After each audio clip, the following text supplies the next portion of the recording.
The use of DNA to identify people goes beyond that done in the military, of course. Betty Ann Bowser reports. These are good times for Tony Snyder. He owns his own business, the T&T Body Shop in Columbia Heights, Maryland.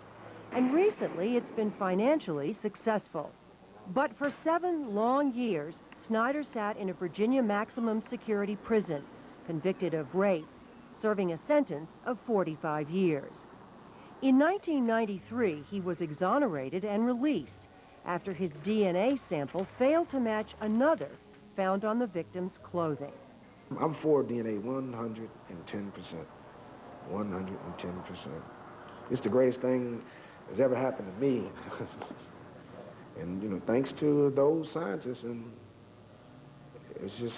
it was a dream come true, because I just was hoping and praying that something could show that I wasn't the one. He's had 3 possible ways that he could have carried it out: in a paper bag, in his posse box, or in his hand. Barry Scheck helped prove Snyder's innocence. Best known as the DNA expert on O.J. Simpson's defense team, Scheck runs the Innocence Project at the Benjamin Cardozo School of Law in New York City. If the blood on his jacket is not the victim's blood, that's a huge fact in his favor. The program's goal is to free innocent people from prison with post-conviction DNA evidence.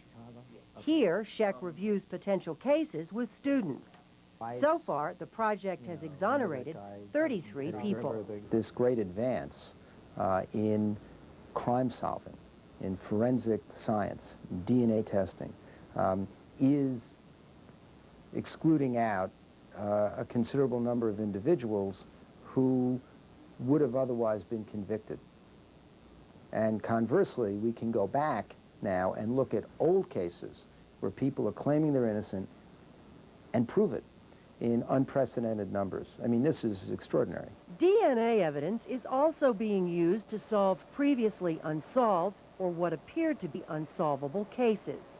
In 1994, 22-year-old Hope Denise Hall was viciously raped and stabbed to death in this apartment building in Petersburg, Virginia. Hall was well known in the community. She worked for the NBC-affiliated television station in Richmond. Police had almost no leads. They went over the crime scene time and time again for any clues, but were unable to solve the crime. Gerald Mann was one of the detectives assigned to Hall's case. I didn't think that we would be able to solve this. You know, murders go unsolved, but this one was one that we just had no information on. The investigation was thorough from the beginning, and it was very frustrating because there wasn't anything that was overlooked or a glaring omission by any of the investigators. Everything was done correctly. Then, in 1996, during a routine search of Virginia's DNA databank, officials made what's called a cold hit. The databank identified an individual whose DNA profile matched DNA recovered from Hope Hall's body. It belonged to 19 already in jail for murder and robbery. He will go on trial for the Hall murder soon. I don't want to mess up your testing. Dr. Paul Ferrara runs the DNA lab where the cold hit was made in the Hall case. It allows the triers of fact to have very strong, reliable data to say this person's DNA was at the scene of the crime or this individual's DNA was not at the scene of the crime. So it's a two-edged sword. If you are guilty of a crime, DNA is probably your worst enemy. On the other hand, if you're innocent, it's your greatest friend. Lisa Schermeyer is a forensic scientist in Ferrara's lab. On the day we visited, she was looking for DNA contained in blood on a huge machete knife.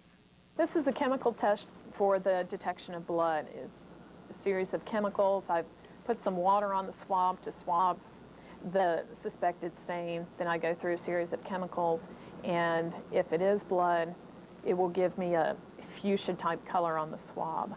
The next step in the process depends on how much DNA was found. If it's an ample amount, a traditional method is used. But if it's a minuscule amount, such as saliva on a cigarette butt, a new technology is used. It's called PCR, or polymerase chain reaction. This new PCR testing allows small pieces of DNA for the first time to be cloned. Put simply, in about 20 minutes, the PCR process makes it possible to make millions of copies of the tiny original DNA sample, so that there is more than enough DNA to test. Recognizing the increasing accuracy of DNA evidence, most states now require all convicted felons to give DNA samples. Their individual codes are then stored in computers. With 160,000 samples collected, Virginia's database is the largest in the nation. Ferrara explains what that means for law enforcement. If the police have a suspect, we can compare DNA. And that's how this technology was first applied. Then we realized very quickly, well, wait a minute. If we have a database of all convicted felons, knowing the recidivism rate of felons, if in the future those individuals leave any part of their tissue or body fluids at the scene of a crime, we would be able, even in the absence of any suspects being developed through normal police investigative techniques, we can search the data bank and identify the individual. But Benjamin Keene of the Public Defender's Office in Boston thinks most of the laws mandating DNA testing for convicted felons are unconstitutional. Keene is suing the state of Massachusetts on behalf of a class of felons, some of whom are in this correctional facility in Framingham. Keene maintains the state does not have the right to search anyone's body without probable cause. The state is saying, in effect, you may be a danger in the future because you were in the past, and therefore we need to register your DNA. That is a fundamentally different way that government has heretofore been permitted to treat its citizens. And if that theory prevails, it can be applied to any number of other potential classes or subclasses of our society, as to which an argument could be made that that subclass is at risk of committing crimes in the future.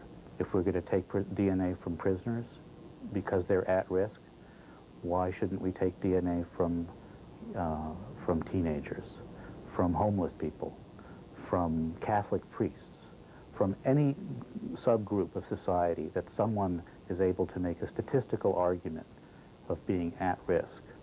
Some states, like New York, have passed legislation that limits use of DNA databanks for identification purposes only. Others, like Massachusetts, say its use is justified for any law enforcement purpose.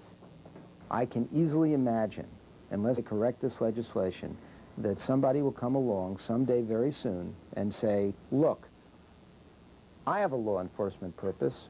I want to get access to the DNA you took from all these convicted sex offenders, and I want to do some screening on it because I think I can find a gene that shows that people are committing sexual assaults. Or I can find a gene that's related to violent behavior, homicidal behavior. Or I can find a gene that's related to maybe drug abuse, which I think may be related to some of the crimes of these offenders. I want to experiment with it. Law enforcement, especially the FBI, is sensitive to that kind of speculation.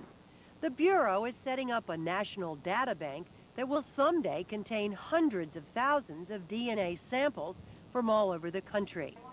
Jennifer Smith, who runs the FBI data bank, insists the Bureau is only interested in DNA information that can be used to solve crimes. Well, I believe the system has been designed to protect people's privacy. I think we are very conscious of the areas of DNA that we amplify. These areas don't have information in them that could be used by life insurance companies or something like that. Again, it's really just for forensic purposes. But I have no desire to look at private citizens that aren't involved in crimes and their DNA profiles, nor does I don't think anybody else in our outfit, at least. Virginia's forensic chief Ferrara says the way to avoid abuse is to have laws to prevent it. You do it by regulation, you do it by statute. You do it by imbuing on people ethical, responsible behavior. We are only interested in one thing, and that is assisting in the identification of the guilty or the exoneration of the innocent, and that's all we're concerned about. But attorney Ben Keene takes no consolation in that statement. I don't have any confidence at all in states where the laws are sketchily drawn. There is nothing but the good word and the assurance of the people who are administering these data banks to protect us. Not that I have any reason to doubt them, but for this information to be useful to law enforcement, it has to be disseminated. It has to be sent out. Once you start sending this stuff out, the risks of genetic privacy violations occurring is there. Wendy McGoodwin, head of the Council for Responsible Genetics in Cambridge, Massachusetts, also worries that DNA databanks may be seriously abused.